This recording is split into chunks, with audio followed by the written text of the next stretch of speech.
आज का टॉपिक है ब्रांचेज ऑफ केमिस्ट्री। वैसे तो केमिस्ट्री की बहुत सारी ब्रांचेज है, बट यहाँ पर कुछ मेन ब्रांचेज मेंशन की गई हैं जो कि टोटल 9 हैं। नंबर 1 है physical chemistry, number 2 organic chemistry, number 3 inorganic chemistry, number 4 biochemistry, number 5 analytical chemistry, number 6 industrial chemistry, number 7 nuclear chemistry, number 8 environmental chemistry and number 9 polymeric chemistry. अब इन तमाम ब्रांचेज को हम 1 बाय 1 डिस्कस करेंगे। Physical chemistry से start करें। Number 1 physical chemistry, study of laws governing the combination of atoms and molecules in a chemical reactions. यानी कि फिजिकल केमिस्ट्री किसी भी केमिकल रिएक्शंस के दौरान एटम और मॉलिक्यूल्स जिन रूल्स को और जिन प्रिंसिपल्स को फॉलो करते हुए कंबाइन होते हैं, उनकी स्टडी फिजिकल केमिस्ट्री में की जाती है। फॉर एग्जांपल हमारे पास यहाँ पर एक हाइड्रोजन का मॉलिक्यूल है H2। H4 हाइड्रोजन कभी भी अकेला नहीं होता, हमेशा इसके 2 एटम्स कंबाइन होते हैं और एक मॉलिक्यूल बनाते हैं। तो हमने यहाँ पे लिख दिया H2 यानी कि हाइड्रोजन का एक मॉलिक्यूल। हाइड्रोजन का ये मॉलिक्यूल जब क्लोरीन के मॉलिक्यूल के साथ अटैच होगा, 2 क्लोरीन के एटम होंगे तो एक मॉलिक्यूल बन जाएगा। हाइड्रोजन का मॉलिक्यूल क्लोरीन के मॉलिक्यूल के साथ अटैच होगा तो यहाँ पर ये 2 मोल HCl बनाएगा। हमेशा 2 हाइड्रोजन के एटम और 2 ही क्लोरीन के एटम कंबाइन होकर 2 मोल HCl के बनाएंगे। ऐसा कभी नहीं हो सकता कि यहाँ पे अगर 2 हाइड्रोजन के एटम हैं और यहाँ पर Cl4 हो जाए और ये Cl4 मिलकर यहाँ पर 2 मोल HCl2 बना लें या H2Cl4 बना लें। इस तरह की कोई चीज़ नहीं बन सकती। अगर 2 हाइड्रोजन के एटम हैं और 2 क्लोरीन के एटम हैं तो ये कंबाइन होकर हमेशा 2 मोल HCl ही बनाएंगे।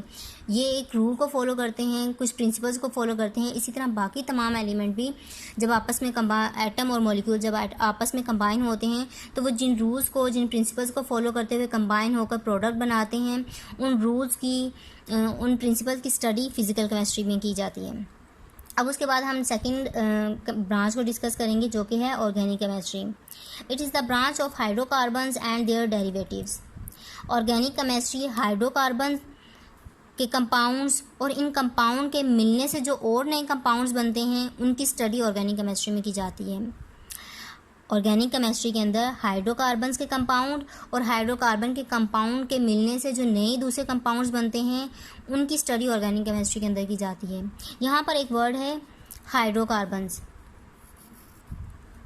हाइड्रोकार्बन 2 वर्ड से है। एक है हाइड्रो मीन्स ये हाइड्रोजन से निकला है, और साथ में कार्बन, वो कार्बन जिसे हम C से डिनोट करते हैं। यानी कि ऐसे तमाम कंपाउंड्स जिनमें सिर्फ कार्बन और हाइड्रोजन पाया जाए उन्हें हम हाइड्रोकार्बन्स कहते हैं। फॉर एग्जांपल मैंने यहाँ पे लिखा है CH4। इस कंपाउंड के अंदर आप देख सकते हैं कि एक कार्बन का एटम है और 4 हाइड्रोजन के एटम हैं। CH4 जिसे हम केमिस्ट्री की लैंग्वेज में मीथेन गैस भी कहते हैं, और ये वो मीथेन गैस होती है जो हम घरों में फ्यूल के तौर पर यूज़ करते हैं। इसके अगर इस कंपाउंड को देखें तो इसमें सिर्फ कार्बन और हाइड्रोजन पाया जाता है। तो ऐसे तमाम कंपाउंड जिनमें कार्बन और हाइड्रोजन पाया जाए उसे हाइड्रोकार्बन्स कहते हैं। इन हाइड्रोकार्बन्स की और इन हाइड्रोकार्बन के मिलने से जो और नए कंपाउंड्स बनते हैं, जिन्हें हम डेरिवेटिव्स कहते हैं, उन तमाम की स्टडी ऑर्गेनिक केमिस्ट्री के अंदर की जाती है। अब नंबर 3 ब्रांच पर आ जाते हैं जो कि है inorganic chemistry. Chemistry of elements and there compounds obtained from non living organism. Chemistry of element, जितने भी हमारे नेचर में एलिमेंट हैं उन तमाम की स्टडी और उन तमाम एलिमेंट के कंपाउंड की स्टडी इनऑर्गेनिक केमिस्ट्री के अंदर की जाती है। इसके अंदर एक और अहम बात यह है कि वो तमाम कंपाउंड जो नेचर में पाए तो जाते हैं लेकिन उनका सोर्स नॉन लिविंग हो। नॉन लिविंग का मतलब ये है कि ऐसी तमाम चीज़ें जो डायरेक्टली हम माइनिंग के थ्रू निकालते हैं वो नॉन लिविंग सोर्स से आती हैं। फॉर एग्जाम्पल NaCl को केमिस्ट्री में सोडियम क्लोराइड भी कहते हैं।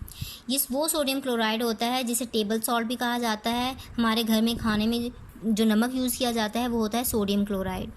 अब ये खाने का नमक या सोडियम क्लोराइड डायरेक्टली माइनिंग के थ्रू बाहर निकाला जाता है और इसे हम यूज़ करते हैं। इसका कोई लिविंग सोर्स नहीं है, मतलब कि ये प्लांट के, एनिमल के या ह्यूमन बीइंग के किसी के भी डीके प्रोसेस से नहीं बनता। ये नेचुरली पहाड़ों के अंदर हम माइनिंग के थ्रू बाहर निकालते हैं। इनका लिविंग ऑर्गेनिजम्स के डीके से कोई ताल्लुक़ नहीं है। तो ये नॉन लिविंग ऑर्गेनिज्म से बनते हैं और इन तमाम कंपाउंड्स की स्टडी इनऑर्गेनिक केमिस्ट्री के अंदर की जाती है।